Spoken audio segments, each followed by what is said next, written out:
তুমি যার লাগিয়া এমবি ভরো তার তো বাটন ফোন। তুমি যার লাগিয়া এমবি ভরো তার তো বাটন ফোন। কেমন করে বুঝবে রে সে, কেমন করে বুঝবে রে সে ডিজিটাল তোর মন। তুমি যার লাগিয়া এমবি ভরো তার তো বাটন ফোন। মেসেজ দিলে সেন্ড করে না, দেয় না তো রিপ্লাই। ভিডিও কলে বলবা কথা, ক্যামেরা তার নাই রে, ক্যামেরা তার নাই।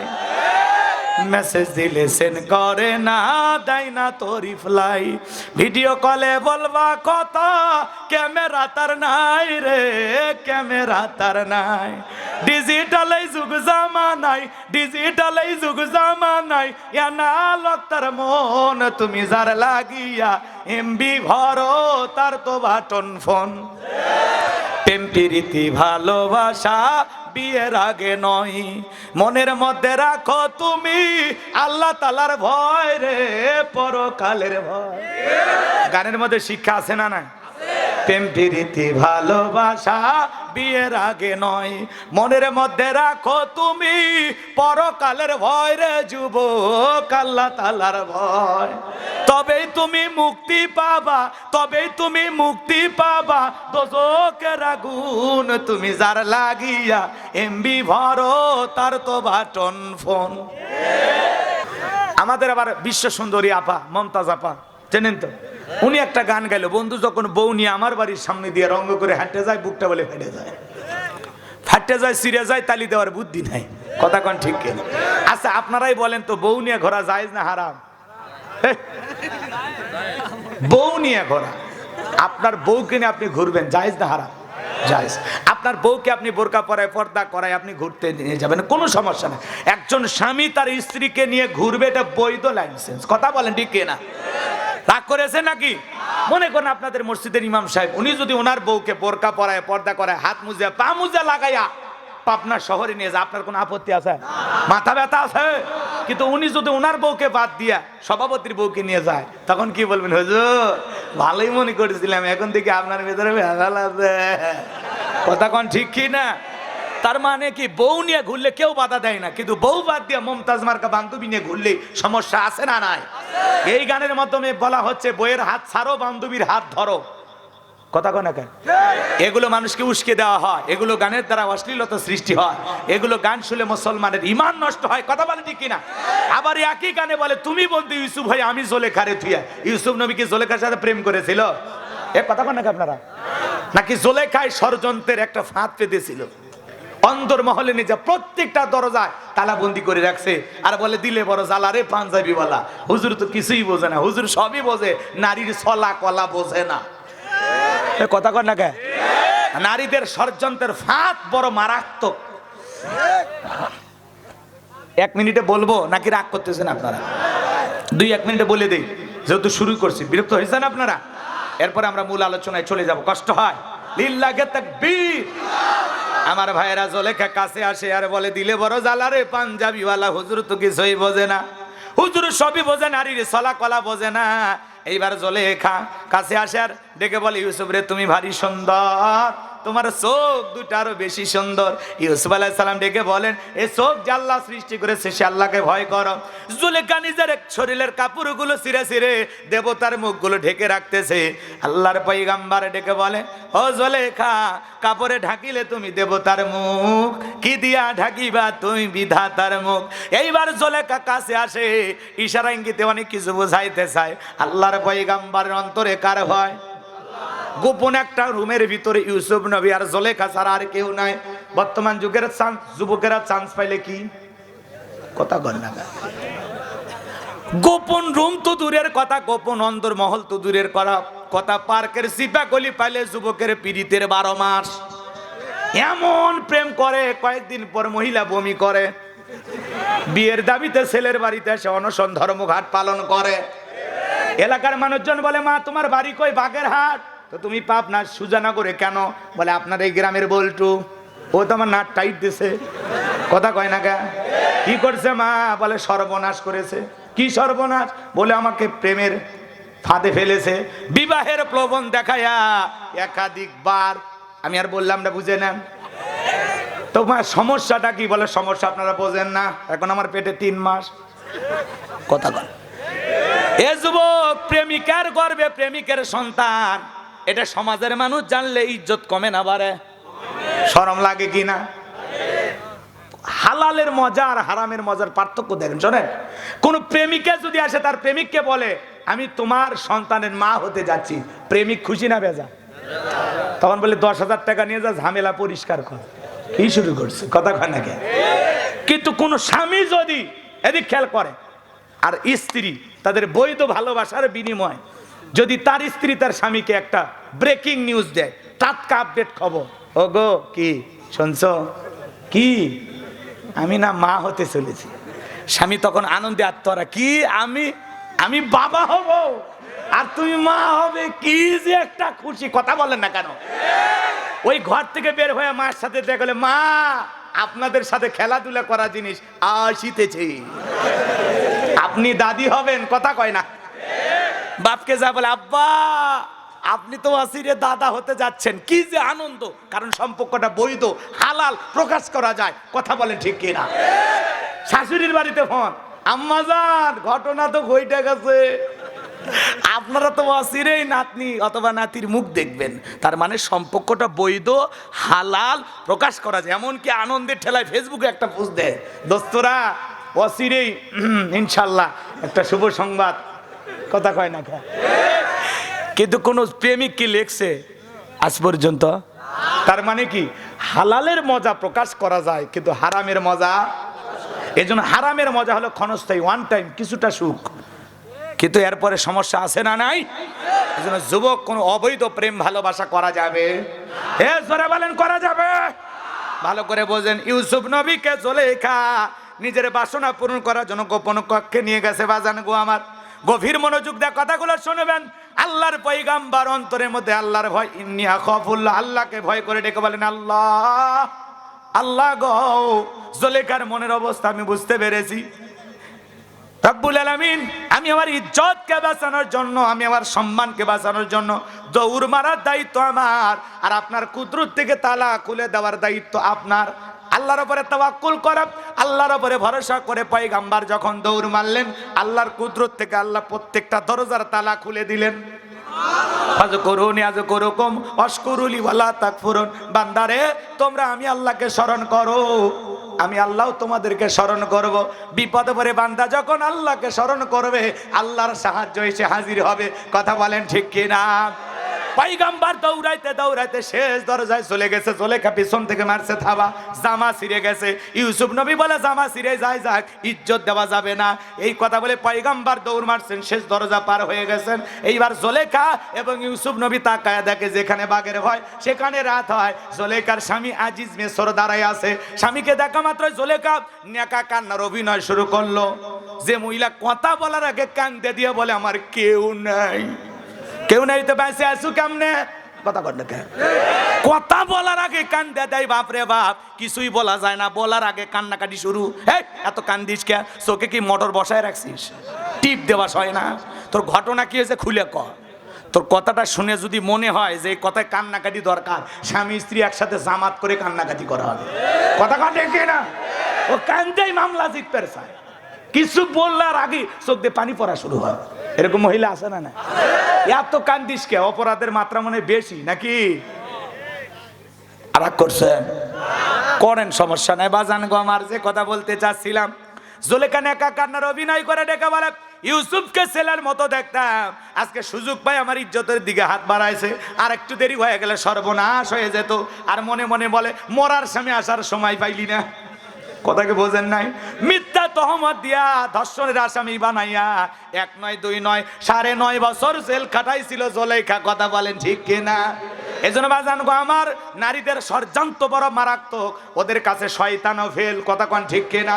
এজন্য যুবক রে, পুলিশে ধরলে বাঁচবি, র্যাবে ধরলে বাঁচবি, কিন্তু কোন নারী ছলনার ফাঁদে, প্রেমের জালে, মায়ার জালে, রূপের জালে একবার যদি ফাঁট আটকে যায়, ফান্দে পড়ি বগা কান্দে রে, সারা জীবন কেঁদেও ওই ছলনা গুণ, ওই ছলনাময়ী কালনাগিনী বিষাক্ত সবল থেকে বাঁচতে পারবি না। ওরা ছেলেদের ভালোবাসে না, ওরা ছেলেদের মন নিয়ে ব্যবসা বাণিজ্য করে। কথা কন না কে? আকাশের রং মুহূর্তে যেরকম যখন তখন পরিবর্তন হয়, পাল্টে যায়, মহিলাদের মনের অবস্থাও তাই। যে যত বেশি গিফট করে, যে বেশি দামি উপহার দেয়, তারে তত বেশি ভালোবাসে। এজন্য ওদের ছলনার ফাঁদে পা দেওয়া যাবে। এ যুবক, সাবধান হওয়া দরকার আছে না নাই? লিল্লাহে তাকবীর। যুবক, তাহলে পিতা মাতা পছন্দ করে বিয়ে দেবে যেখানে বরকত আছে। পিতা মাতার অবাধ্য হয়ে বিয়ে করা যাবে? আজকে 20 বছর একটা ছেলের বয়স আসে বলে, আব্বা উত্তরপাড় লাকিকে আমি পছন্দ করেছি, রাজি থাকলে 1 চাপুন, না হলে 2 চাপুন। পিতা মাতার অবাধ্য হয়ে পালিয়ে যায়, বিয়ে করে। 3 মাস পরে ওদের ভালোবাসা জানলা ভেঙ্গে পালা যায়। দাউ কুড়ালের সম্পর্কে একে অপরকে সহ্য করতে পারে না, আছে না নাই? তো পিতা মাতার দোয়া নিয়ে, মুরব্বীদের দোয়া নিয়ে দাম্পত্য জীবন শুরু করবে, আল্লাহ শান্তি দেবে। আর পিতা মাতার মনে দুঃখ কষ্ট দিয়ে একা মাতবাড়ি করে বিয়ে করবা, জীবনে কেউ প্রেম করে সুখী হয় না। এ যুবক, যারা বিয়ে করনি, পিতা মাতার পছন্দের মেয়েকে বিবাহ করবা, হাত তুলে দেখাও। হাত তোলে, হাত তোলো। কোনো প্রেম প্রীতি চলবে? বিয়ের আগে কোনো অবৈধ প্রেম ভালোবাসা করা যাবে? বোঝা গেল তো? আজকে একটা উপজেলা চেয়ারম্যানের বিরুদ্ধে এক মহিলা বলতেছে, আমাকে বিবাহের প্রলোভন দেখাইয়া, কথা কয় না কেন? তো নানান ধরনের ঘটনা ঘটতেছে। এজন্য মা বোনদের বলবো, মা নিজেকে সস্তা বানাইন না। কথা বলেন না কেন? কোন ছেলে যদি প্রেমের প্রস্তাব দেয়, রাজি হওয়ার দরকার নাই। ওরে বলেন প্রেম না, ডাইরেক্ট বিয়ে করো। আমার মা বাবাকে প্রস্তাব দাও, মা বাবা যদি রাজি হয় আমিও রাজি। কথা বলেন না কেন? কিন্তু এই পাগলিগুলো বোঝে না। ব্রিজের নিচে কলার বাগানে দেখা করতে যায়, আছে না নাই? আর এখনকার ছেলেরা দুষ্ট খুব। মহিলা স্কুল কলেজের সামনে দাঁড়ায় থাকে এতিমের মতো, মানে ভিতর থেকে ওর মা বের হবে, আছে না নাই? আছে না নাই? যুবক, চরিত্র পরিবর্তন করো। আল্লাহ যুবকদের হেদায়েত দান করুক। সরে বলুন আমিন। একটু পরে আরো বলবো। মন খারাপ করছেন নাকি আপনারা? বিরক্ত হয়েছেন? তাহলে গান বাজনা, বাদ্যযন্ত্র, গিটার, তবলা মুসলমানদের জন্য জায়েজ হারাম। লাহওয়াল হাদিস, লাহওয়াল হাদিস এই শব্দের দ্বারা গান বাজনা, বাদ্যযন্ত্র, গিটার, তবলা আল্লাহ সব হারাম করে দিয়েছেন।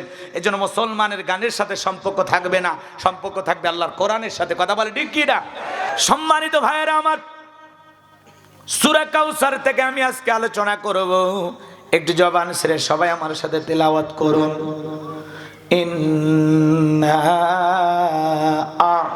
আ'তাইনাকাল কাউসার ফাসাল্লি লিরাব্বিকা ওয়ানহার ইন্না শানিয়াকা হুয়াল আবতার। আল্লাহু আকবার।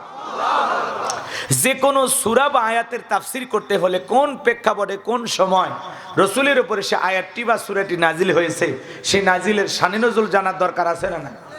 যদি শানে নজুল আলোচনা করা হয় তাহলে তাফসীর বুঝতে সহজ হয়। বলুন সুবহানাল্লাহ। তাহলে সূরা কাউসার রাসূলের উপর কোন প্রেক্ষাপটে, কোন সময়, তখনকার পরিবেশটা কেমন ছিল, আল্লাহ তাআলা কোন সময় রাসূলের উপর এই সূরাটি নাজিল করেছেন, একটু কি বলবো ভাই? কষ্ট হবে না আপনাদের? একটু মনোযোগ দিয়ে শোনেন।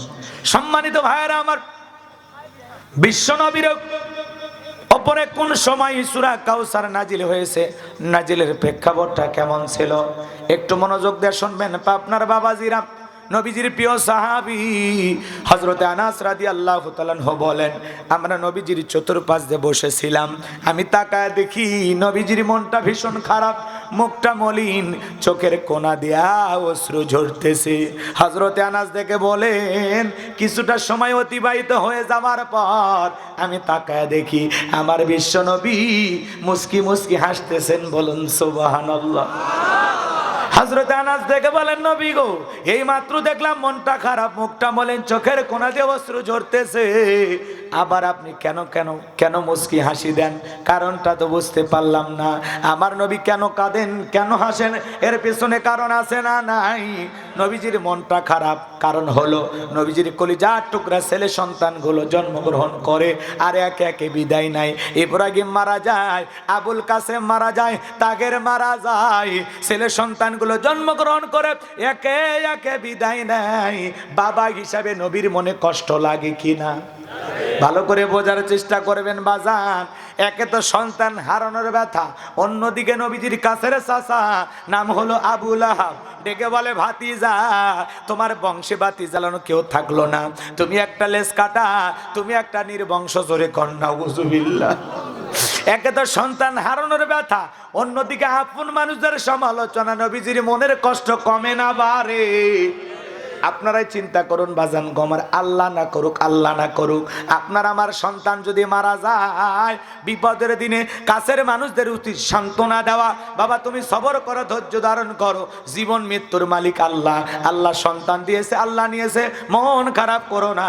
আল্লাহ যদি চায় বছর ঘুরতে আবারও কোল আলোকিত করে তোমাদের ঘরে আল্লাহ সন্তান দান করবে। কথা বলেন। কাছের মানুষদের উচিত বিপদের দিনে সান্ত্বনার বাণী শোনানো, সবরের ওয়াজ করা। কিন্তু নবীর চাচা আবু লাহাব এতটাই খারাপ, ডেকে বলে ভাতিজা তোমার বংশে ভাতিজানোর কেউ থাকলো না, তুমি একটা লেজ কাটা, তুমি একটা নির্বংশ। এই কথা বলে আমার নবীর মনটা ভাঙার চেষ্টা করে, নবীকে কষ্ট দেয়। বিশ্ব নবীর ছেলে সন্তানগুলো কেন জীবিত থাকলো না? নবীজির ছেলে সন্তানগুলো কেন শিশুকালে মারা গেল? একটা ছেলে কেন জীবিত থাকলেন না? অনেক পয়গাম্বরের ছেলে পয়গাম্বর হয়েছেন, অনেক পয়গাম্বরের ছেলে যৌবন পর্যন্ত জীবিত ছিলেন, কিন্তু বিশ্ব নবীর একটা ছেলে সন্তানও কেন জীবিত থাকলেন না? কেন তারা শিশুকালে বিদায় নিলেন? এর পিছনে কারণ আছে না নাই? নবীজির ছেলে সন্তানগুলো শিশুকালে বিদায় নেওয়ার পিছনে কারণ আছে তিনটি। জোরে বলেন কয়টি? আরো জোরে। আমার ভাইয়েরা, নবীর উম্মত হিসেবে জানতে মনে চায় না নবীজির ছেলেগুলো কেন যৌবন পর্যন্ত জীবিত থাকলেন না? কেন তারা শিশুকালে বিদায় নিলেন? আল্লাহ কেন তাদেরকে শিশুকালে তুলে নিলেন? কি সেই তিনটি রহস্য, কি সেই তিনটি কারণ? কারা কারা শুনবেন একটু হাত তুলে দেখেন। আল্লাহ আমাদের সবাইকে ধৈর্য নিয়ে বসে থাকার তৌফিক দান করুন। জোরে বলেন আমিন। কি সেই তিনটি কারণ? রসুলের ছেলে সন্তানগুলো কেন জীবিত থাকলো না? কেন আল্লাহ তাআলা তাদেরকে শিশুকালে নিলেন? কি সেই তিনটি রহস্য, কি সেই তিনটি কারণ? হাত নামান, একটু জানার দরকার আছে না নাই? আরো জোরে বলেন, দরকার আছে না নাই? আমার ভাইরা একটু মনোযোগ দিয়ে শোনেন। আমি যদি তিনটি কারণ বলা শুরু করি তাহলে 3 নম্বর আয়াতের আলোচনা শুরু করা লাগবে। আমি কি 1 নম্বর আয়াত বাদ দিয়ে 3 নম্বরে চলে যাব, নাকি আস্তে আস্তে শুরু করা যায়? ধৈর্য আছে তো ভাই? আল্লাহ কবুল করেন। জোরে বলেন আমিন। একটু মনোযোগ দিয়ে কথাগুলো শোনেন আমার ভাইয়েরা। আজকালকার অনেক মানুষের ছোট ছোট বাচ্চারা মারা যায়, তারাও অস্থির হয়ে যায়। একটু ধৈর্য ধরেন, আপনাদের জন্য এখান থেকে কিছু বিষয় আছে। কষ্ট হচ্ছে আপনাদের?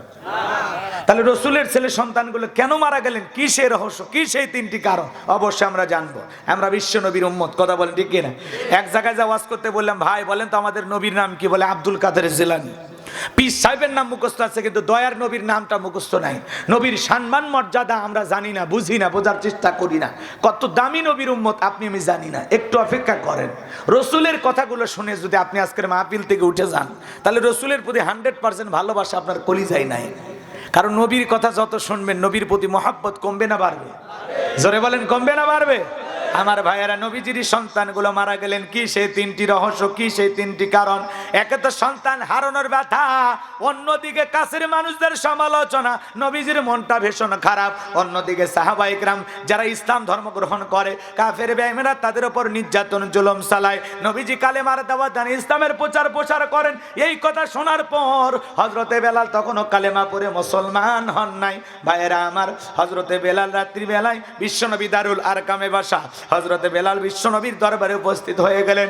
নবীজির চেহারা মোবারকের দিকে তাকাইয়া ডেকে বলেন, নবী গো, আপনার চাইতে সুন্দর মানুষ আমি জীবনে কোনোদিন দেখি না। আপনার আমার নবী কতটা সুন্দর জানেন? হযরতে জাবের রাদিয়াল্লাহু তাআলা আনহু বলেন, পূর্ণিমা রাত আমি রাসূলের বাড়িতে গেলাম। সেদিন দেখেছিলাম চাঁদ উদয় হয়েছে দুইটা, একটা চাঁদ আসমানে আর একটা চাঁদ জমিনে। হযরতে জাবের রাদিয়াল্লাহু তাআলা আনহু বলেন, আমি একবার আকাশের পূর্ণিমার চাঁদের দিকে তাকাই, আর একবার বিশ্বনবীর চেহারা মোবারকের দিকে তাকাই। হযরতে জাবের রাদিয়াল্লাহু তাআলা আনহু বলেন, ওই আকাশের পূর্ণিমার চাঁদের চাইতে আমার নবীকে আমার কাছে বেশি সুন্দর মনে হয়। আপনার আমার নবী কতটা সুন্দর জানেন? আম্মা জান আয়েশা রাদিয়াল্লাহু তাআলা আনহা বলেন, যারা ইউসুফ নবীর চেহারার দিকে তাকাইয়া ফলকার থেকে আঙ্গুল কেটে ফেলে দিয়েছে, ওরা যদি বিশ্ব নবীর চেহারা মোবারকের দিকে তাকাইতো, শুধুমাত্র আঙ্গুল নয়, আঙ্গুল কাটতে কাটতে, হাত কাটতে কাটতে কখন যে নিজের কলিজা কেটে দুফাক করে দিত, মুহূর্তের জন্য টের পাইতো না। আপনার আমার নবী এতটাই সুন্দর। আম্মা জান আয়েশা আরো বলেন, ও দুনিয়ার মানুষ, তোমাদের একটা সূর্য আছে, আমি আয়েশার একটা সূর্য আছে।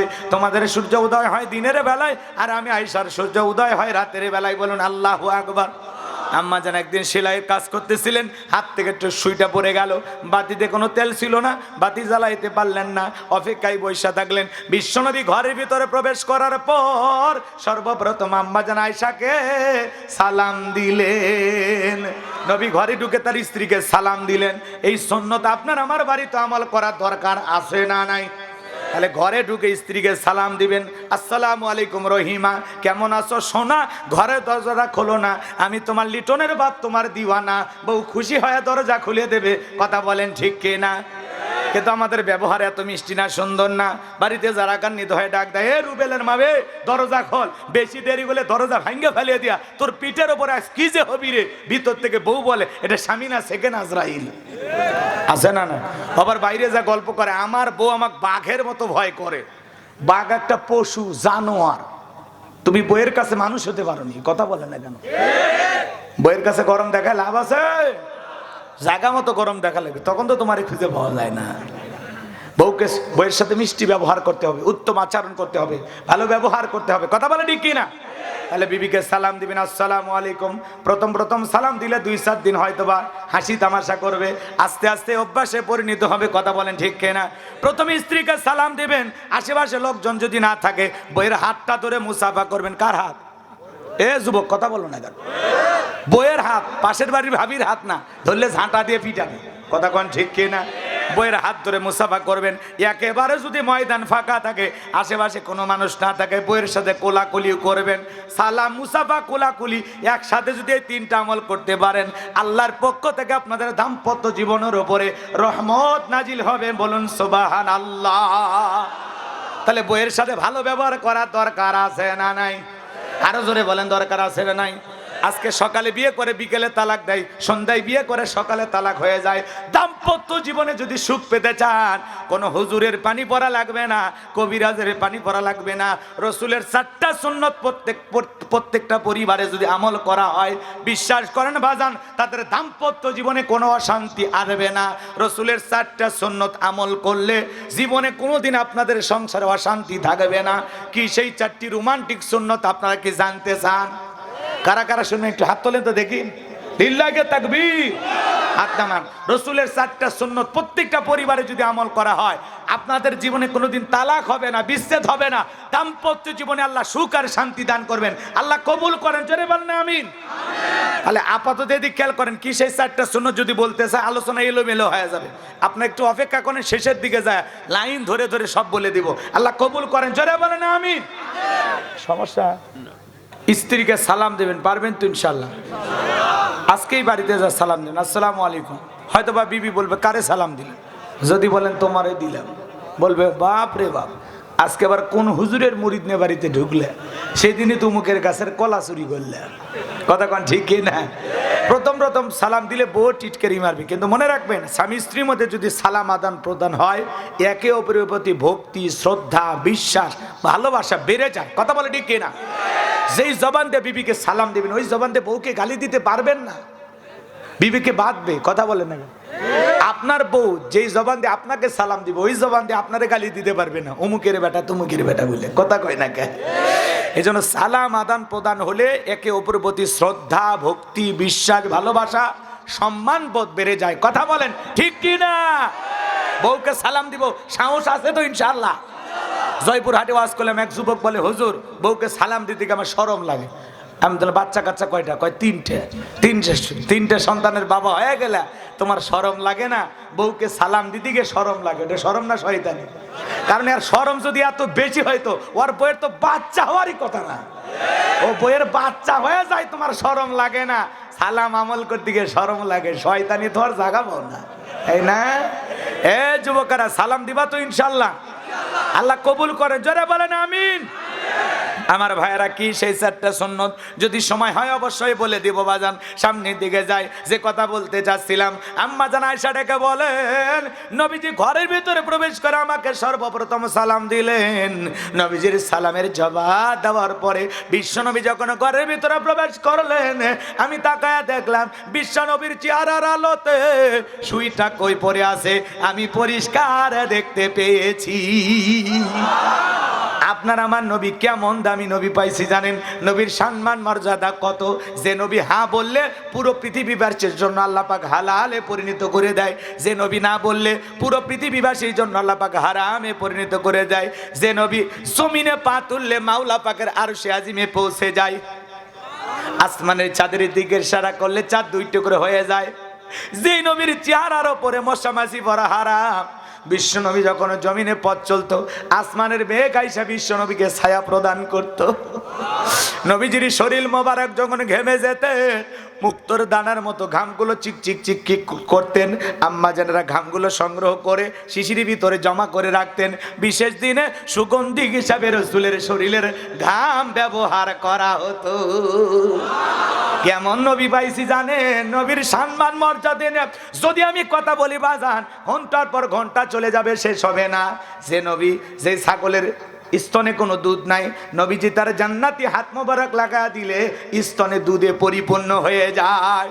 একটা খাবার 3-4 জন মানুষ খাইতে পারে, এর বেশি খাওয়া সম্ভব নয়। ওই খাবার যখন রাসূলের হাত দিয়ে পরিবেশন করা হয় শত শত মানুষ খেয়েও খাবার ফুরায় না, যেমন খাবার তেমনি থাকে। বলেন আল্লাহু আকবার। সেই নবীর উম্মত আপনি আমি বাজান, সেই নবীর কাছে হযরতে বেলাল, যেই নবীর চেহারার দিকে তাকাইলে পেটের ক্ষুধা নিবারণ হইয়া যায়। আল্লাহু আকবার বলেন।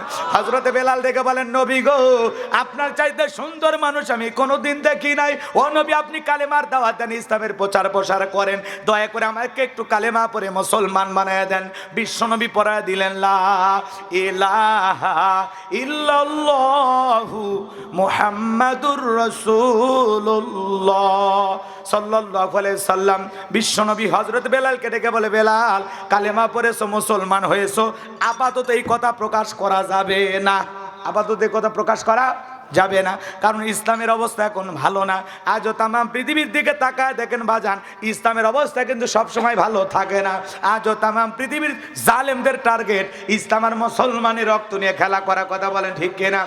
আজও ফিলিস্তিনি জমিনের দিকে তাকায় দেখেন, ওই ইসরায়েলি ইহুদি জালেমেরা নেতানিয়াহু এবং জো বাইডেনের নেতৃত্বে হাজার হাজার মুসলমানের ওপর নির্যাতন জুলুম চালাইতেছে। কথা বলেন ঠিক কিনা?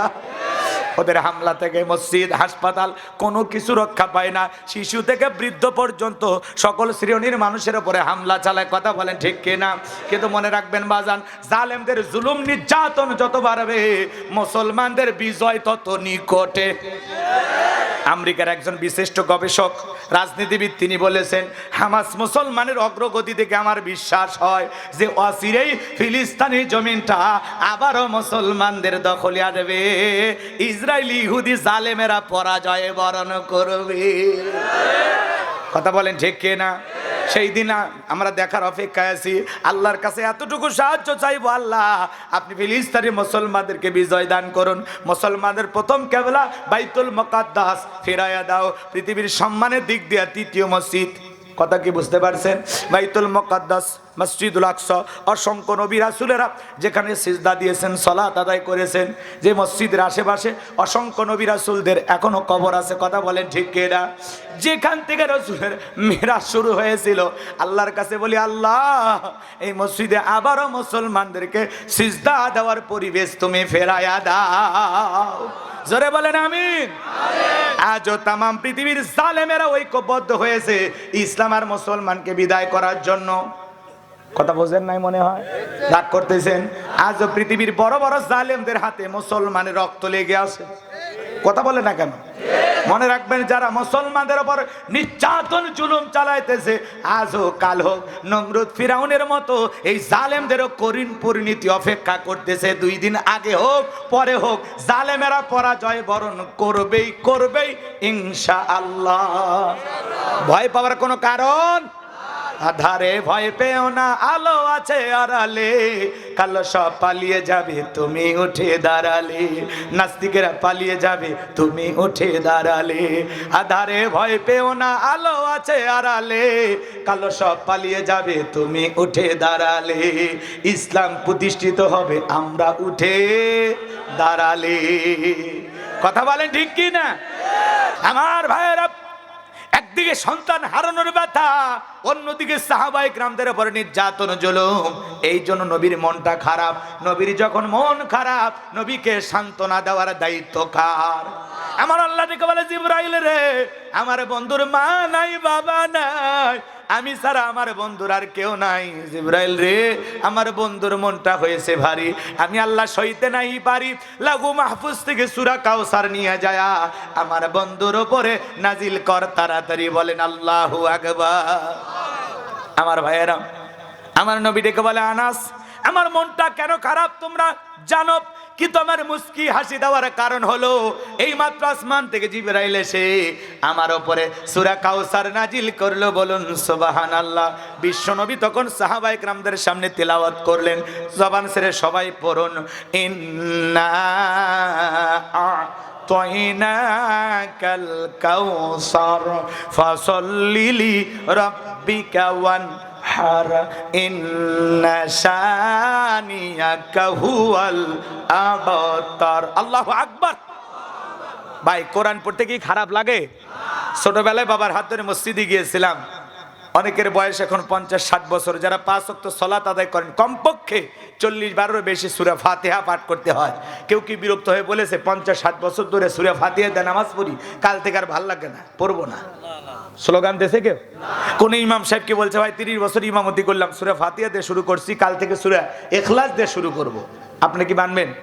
মাগরিবের নামাজে হুজুর যদি পড়ে কুল হুয়াল্লাহু আহাদ, আপনারা পিছন থেকে কি বলবেন? আল্লাহু আকবার। হুজুর আগে সূরা ফাতিহা পড়েন, এরপরে অন্য সূরা ধরেন। আর যেতে যায় বিনা বেতনে চাকরি করলে তার ইমামতিতে নামাজ পড়বো? কথাকে বোঝেন মনে হয় নাকি রাগ করতেছে? তো ভাইরা আমার, কোরআনের ভিতর আল্লাহ এমন একটা আকর্ষণ দিয়েছেন, এটা কিয়ামত পর্যন্ত কমবে না। কোরআন হলো উম্মতে মুহাম্মাদের জন্য জীবন্ত মুজিজা। সুবহানাল্লাহ বলেন। কোরআনের প্রতি মুমিনের আকর্ষণ কখনো কমবে না। কথা কয় না কেন? হালালের মজা হলো চিরস্থায়ী, আর হারামের মজা হলো ক্ষণস্থায়ী, ওয়ান টাইম, ক্ষণিকের জন্য ভাল লাগে। কথা বলে না কেন? একটা গান 2 দিন 4 দিন শোনার পর মানুষ বিরক্ত হয়, হয় না ভাই? কথা বলে না? রাগ করতেছেন নাকি? একটা শিল্পী এসে গান গাইলো, বন্ধু 3 দিন তোর বাড়িতে গেলাম, দেখা পেলাম না। মানুষ কয় 3 দিন যায়ও দেখা হয় না। এর বাড়িতে গাড়ি ভাড়া দিতে দিতে জীবন শেষ। মানুষ রাগান্বিত হয়ে গান শোনা বন্ধ করলো। কথা কন না কেন? এমনি উদাহরণ দিতেছি, রাগজান কইরেন, বোঝে না? এক শিল্পী এসে গান গাইলো, দেখা না হলে একদিন বুকের ভিতর করে সিন সিন। মানুষকে এটা মারাত্মক রোগ, যখন তখন পড়বি আর মরবি, করোনা ভাইরাসের চাইতেও খারাপ। কয়েকদিন পরে মার্কেট থেকে ওই গান আউট। কথা বলেন ঠিক কিনা? আর এক শিল্পী এসে গান গেল, কাল তো ছিলাম ভালো, আজ আবার কি হলো সে কথা বলতে পারি না। মানুষ কয় গতকালকের কথা আজকেই ভুলে যায়, চরিত্রে গন্ডগোল। কথা কন ঠিক কিনা? আর এক শিল্পী এসে গান গাইলো, ও প্রিয়া, ও প্রিয়া তুমি কোথায়? কেন? শয়তান তোমাকে খুঁজতেছে। নফল নামাজ পড়ার জন্য নাকি? আছে না? তাহলে কোরআন যতভাবে পড়ি, জোরে পড়লে মজা লাগে, টেনে পড়লে মজা লাগে, মাঝামাঝি সুরে পড়লে মজা লাগে। কোরআনের আকর্ষণ কিয়ামত পর্যন্ত মুসলমানের কাছে কমবে না। কিয়ামত পর্যন্ত কোরআন মুসলমানের কাছে ভালো লাগবে। কথা বলে ঠিক কি না? এজন্য ভাইরা আমার, এদিক খেয়াল করেন, নামাজের ভিতরে যারা কোরআন তিলাওয়াত করেন, তিলাওয়াত সহি শুদ্ধ শিখবেন। ওইদিকে আর বলার সময় নাই, আমি এবার শোনেন 3টা আয়াত। কয়টা আয়াত?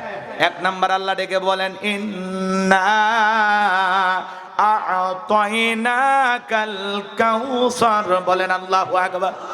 আমার আল্লাহ ডেকে বলেন, নিশ্চয় আমি আল্লাহ পাক আপনাকে হাউজে কাউসার দান করেছি। বলুন আল্লাহু আকবার।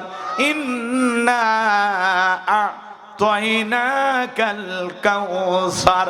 আমার আল্লাহ ডেকে বলেন, নবী গো, অবশ্যই আমি আল্লাহ পাক আপনাকে হাউজে কাউসার দান করেছি। বলুন সুবহানাল্লাহ। এই হাউজে কাউসারের পানি মধুর চাইতে মিষ্টি, দুধের চাইতেও সাদা, পানির চাইতেও বেশি ক্লিয়ার। কঠিন কিয়ামতের ময়দানে যেদিন মানুষের জিহ্বা কুকুরের মতো ঝুলে আসবে নাভি পর্যন্ত, সূর্য সহাত মাথার উপরে চলে আসবে, মাথার মগজগুলো টকবক করে বলে ভাতের মাতের মতো নাক দিয়ে কান দিয়ে বের হবে।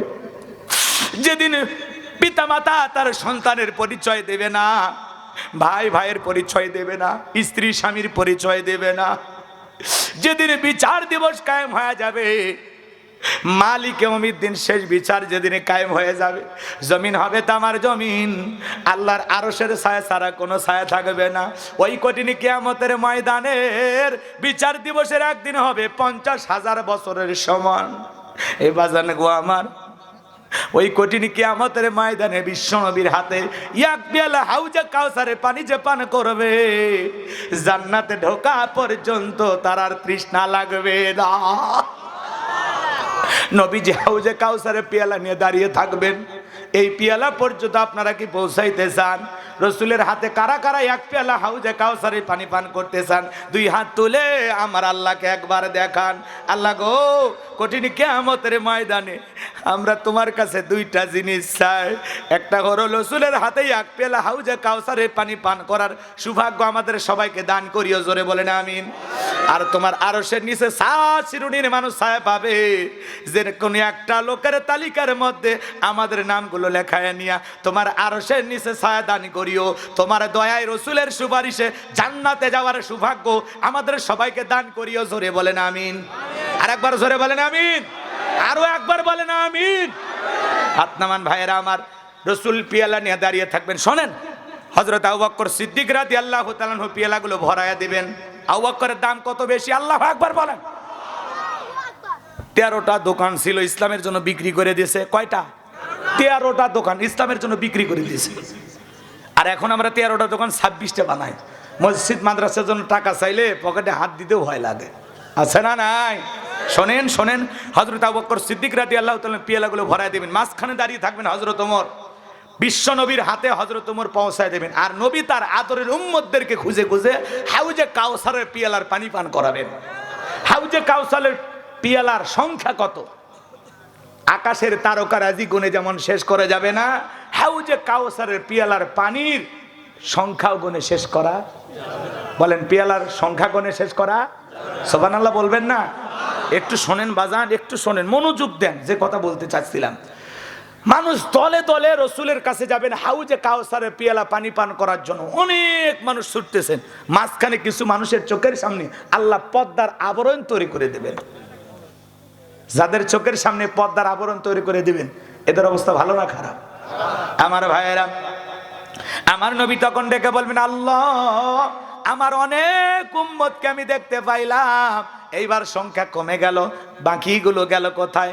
আমার আল্লাহ ডেকে বলে, বন্ধু ও আমার হাবিব, আপনি তো সবাইকে পাইকারি দরে হাউজে কাউসারের পানি পান করাইতে পারবেন না।